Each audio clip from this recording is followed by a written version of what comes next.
अस्सलाम वालेकुम। आज टाइम क्रिकेट में आप सब लोगों को खुश आमदीद। आपको एक बड़ी खबर से आगाह करते चलेंगे। इंडिया क्रिकेट टीम ने भी अपना T20 वर्ल्ड कप के लिए स्क्वाड अनाउंस कर दिया है। रोहित शर्मा उनके कैप्टन और हार्दिक पांड्या वाइस कैप्टन। और जैसा कि खबरों में कहा जा रहा था कि विराट कोहली इस दफा नहीं होंगे, तो ये खबरें बिल्कुल बेबुनियाद और झूठ साबित हुई। विराट कोहली इस दफा स्क्वाड का हिस्सा है और उनके साथ साथ बहुत से नए खिलाड़ियों को भी मौका मिला है। शुभमान गिल जो पहले इंडियन टीम के साथ थे, वो अब रिजर्व्स में चले गए हैं। तो इस पे बात करते हैं। जैन भाई, आप कैसे देखते हैं स्क्वाड को? देखिए, बिल्कुल अगर स्क्वाड की बात करें तो मेरे ख्याल में अच्छा बैलेंस स्क्वाड लग रहा है, क्योंकि ऑलराउंडर्स इनकी टीम में काफी हैं। अगर स्पिन की बात करें, मेरे ख्याल में स्पिनर जो है कि उन्होंने एक्स्ट्रा रख लिया, लेकिन बाकी अगर बैटिंग की बात करें तो बैटिंग कुछ ना कुछ बेहतर नजर आ रही है। अगर बात करें, बात ये चल रही थी कि ऋषभ पंत खेलेंगे या सैमसन खेलेंगे, तो जय शाह ने कहा कि दोनों ही खेलेंगे। तो मेरे ख्याल में दोनों की सिलेक्शन मेरे ख्याल में समझ नहीं है। अगर आपने एज ए बैट्समैन रखा है तो मेरे ख्याल में ये फिर समझ में आता है, क्योंकि अगर आप वैसे रिजर्व में रख सकते थे, क्योंकि रिजर्व वैसे भी टीम शुभमन के गिल साथ को रिजर्व में ले गए हैं, समझ नहीं बिल्कुल। और शुभमन गिल को मेरे ख्याल में टीम में होना चाहिए। अगर बात करें दोनों की, सैमसन की और ऋषभ पंत की, आपका पॉइंट ऑफ व्यू डिफरेंट हो सकता है, लेकिन अगर मुझे लगे ऋषभ पंत को खेलना चाहिए। अगर रिसेंट परफॉर्मेंसेस की बात करें, सैमसन को जितना इंटरनेशनल में मौका मिला है उस हिसाब से मेरे ख्याल में परफॉर्म नहीं कर सके। और अगर बात करें तो शुभमन गिल, जब वो स्क्वाड से कुछ दिन पहले उनका एक इंटरव्यू था, उसमें वो कह रहे थे कि जितना मैंने परफॉर्म किया है, अगर मैं सिलेक्ट नहीं होता तो फिर भी इसमें मैं क्या करता, मैं गुड लक ही कहूंगा टीम इंडिया को। मेरे ख्याल में मेंटली तौर पर इन्हें तैयार कर दिया गया था कि भाई आप रिजर्व में ही आएंगे या स्क्वाड का हिस्सा नहीं होंगे, तो इसलिए इस तरह का इंटरव्यू। बिल्कुल। और विराट कोहली की पोजीशन की बात करें, विराट कोहली की पोजीशन बातें हो रही है शायद ओपनर खेलने में। बिल्कुल। और पिछले दिनों न्यूज आई थी कि उन्होंने बीसीसीआई से पूछा था कि मैं सिक्योरिटी चाहता हूं कि मैं वर्ल्ड कप खेल रहा हूं या नहीं खेल रहा, तो बीसीसीआई, ये खबर सामने आई थी कि बीसीसीआई ने कहा आप रोहित के साथ ओपनिंग कर ले। तो मेरे ख्याल में जयसवाल जो है वो बेहतरीन परफॉर्म कर रहे हैं। अगर ओपनिंग की बात करें, वेल डिजर्व स्पॉट उन्होंने हासिल किया, तो मेरे ख्याल में जयसवाल को ही ओपनिंग करनी चाहिए। तो इस दौरान मेरे ख्याल में इन सब की वजह से जो तीन ओपनर, कोहली भी ओपनिंग के बारे में सोच रहे थे, तो इसके शायद इस वजह से मेरे ख्याल में शुभमन गिल की टीम में जगह नहीं बन सकी। बिल्कुल। मेरे ख्याल में तो कोहली को ओपनिंग पे ओपनर नहीं आना चाहिए, क्योंकि कोहली जिस तरह के मिडिल ऑर्डर में वन डाउन आके बैटिंग करते हैं और डीप लेके जाते हैं बैटिंग को, और बहुत ज्यादा मैचेस जितवाए हैं। अगर वो वर्ल्ड कप 2022 में कोहली ना होते तो हारिस रऊफ ने तो वो बर्बाद कर दी थी बाकी टीम। मतलब हार्दिक पांड्या को बैट भी नहीं लगाने दे रहे थे और बाकी बैट्समैन के खिलाफ भी जबरदस्त बॉलिंग किया पाकिस्तानी बॉलर्स ने, लेकिन वो आउट क्लास बैटिंग की कोहली ने लास्ट पे आके, और वो इस तरह के मैचेस निकालना जानते हैं। और बिल्कुल सैमसन को लाया गया, लेकिन अगर हम बात करें रिंकू सिंह की, रिंकू सिंह जो है वो बेहतरीन परफॉर्म करते हुए नजर आए थे। इंडिया में सीरीज हुई थी ऑस्ट्रेलिया के खिलाफ, उनमें भी इन्होंने बेहतरीन परफॉर्म किया। तो रिंकू सिंह की पोजीशन जो है उनको भी रिजर्व में डाला गया है। तो मेरे ख्याल में ये कहीं ना कहीं मेरे ख्याल में ये गलती कर गए हैं। दो विकेट कीपर को लेना, आप एक रिजर्व में रख लें। आप मेरे ख्याल में सैमसन जिस तरह वो पीक में परफॉर्म करते थे आईपीएल में, तब उनकी जगह नहीं बन रही थी टीम में। अब उस तरह से वो परफॉर्म नहीं कर रहे हैं। बेशक वो रन कर रहे हैं, 60 कर रहे हैं, 70 कर रहे हैं, लेकिन काफी मतलब उस हिसाब से जिस तरह मैंने आईपीएल में रन देखा है, 200 250 भी रन बने, उस स्ट्राइक रेट से वो बैटिंग नहीं कर पा रहे। हिट भी करते हैं तो उस हिसाब से नहीं कर पा रहे। तो मेरे ख्याल में इन्होंने स्पिनर को भी देखें, 4 स्पिनर्स आपने रख लिए हैं। तो अगर आपने जडेजा और अक्षर को ऑलराउंडर 2 रखे थे, तो मेरे ख्याल में एक ही स्पिनर होना चाहिए था, या कुलदीप होना चाहिए था या चाहल होना चाहिए था। अगर आपने कुलदीप और चाहल को दोनों को रखना था, तो मेरे ख्याल में अक्षर पटेल की फिर जगह नहीं बनती थी। आप जडेजा को ले जाते, जडेजा एक बेहतरीन ऑलराउंडर है। आपने 4 स्पिनर रखे हैं, तो अक्षर पटेल की मेरे ख्याल में तो T20 में जगह बनती नहीं है, वो इतने फायदेमंद साबित नहीं हुए इंडिया के लिए।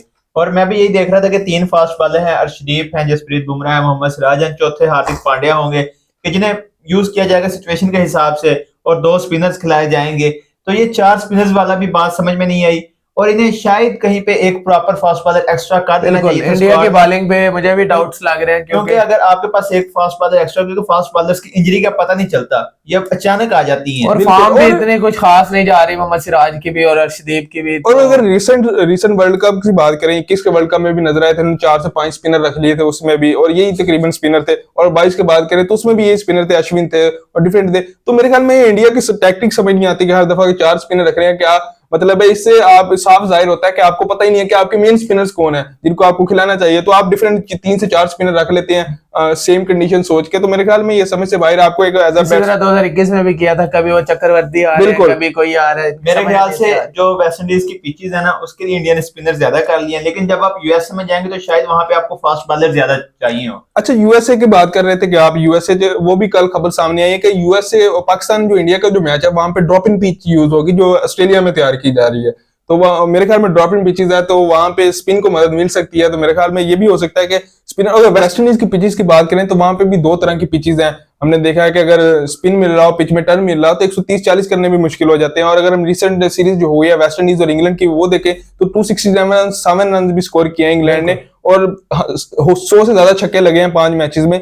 तो इसी तरह की पिचेज हैं, 2 तरह की पिचेज हैं, मेरे ख्याल में रेयर ही विकेट मिलेगी अब वहां पे जहां पे टर्न मिल रहा होगा। तो आपने 4 स्पिनर खिलाया, समझ से बाहर है।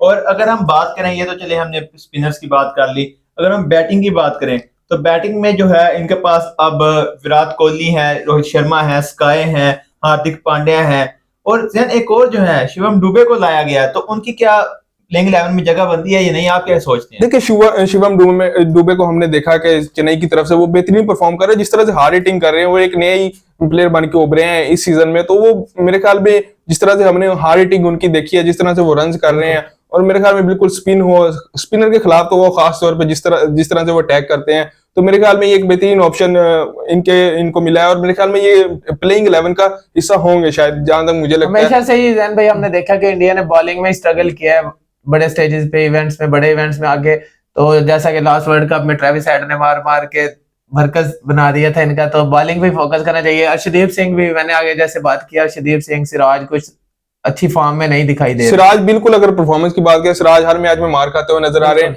और मेरे ख्याल में उस तरह से उनका भी इस्तेमाल नहीं किया जा रहा है, क्योंकि अगर वो न्यू बॉल के साथ बॉलिंग कर रहे हैं तो उनको मुकम्मल तौर पर मार पड़ रही है, और इससे उनका कॉन्फिडेंस जो है बिल्कुल लो लेवल पे है इस वक्त। और आरसीबी ने बिल्कुल फिर से क्या किया कि उनको यूज ही नहीं बॉल के साथ किया। आप उनको इस तरह से सरफराज ने किया था हसनैन के साथ, आप उनको मिडिल ओवर में यूज करके देख ले, शायद वहां पे वो अच्छी बॉलिंग कर दें। लेकिन जो है सिराज जो है वो इस वक्त जो है बिल्कुल उनका कॉन्फिडेंस ऑप्शन नहीं है और कोई बॉलर को और शायद ये सिराज के लिए कॉन्फिडेंस बूस्टर साबित हो सकता है जो उनकी सिलेक्शन हुई है। तो मेरे ख्याल में बेहतरीन बॉलर है, नई बॉल के साथ, बुमराह के साथ वही बॉलिंग करेंगे। 50 ओवर वाले, मतलब 50 ओवर में तो सिराज जबरदस्त बॉलिंग कर लेते हैं, मतलब टाइम होता है बॉलर्स के पास। तो T20s में बैट्समैन नहीं छोड़ते, वो आते ही चार्ज करते हैं, जिस वजह से मुश्किलात का शिकार हो। देखिए बिल्कुल, और अगर हम इनकी टीम की ओवरऑल टीम की बात करें तो हमने वही बात की कि 4 स्पिनर समझ नहीं है कि उन्होंने किस बेसिस पे लिखा है, और 2 विकेट कीपर खिलाना आपको ऋषभ पंत और सैमसन में चूज करना मेरे ख्याल में इतना मुश्किल नहीं होना चाहिए था। अगर आपको ऋषभ पंत को भी ना रखते, वो रिसेंटली इंजरी से आ रहे हैं, उस तरह से उनकी भी परफॉर्मेंस नहीं है,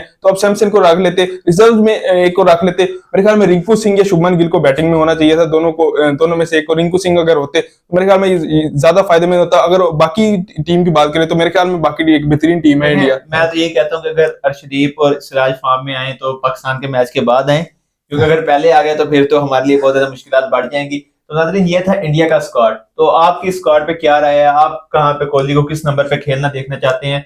तो आप हमें कमेंट्स में लाजमी बताएं। इसके साथ अपना ढेरों ख्याल रखिए। अल्लाह हाफिज़।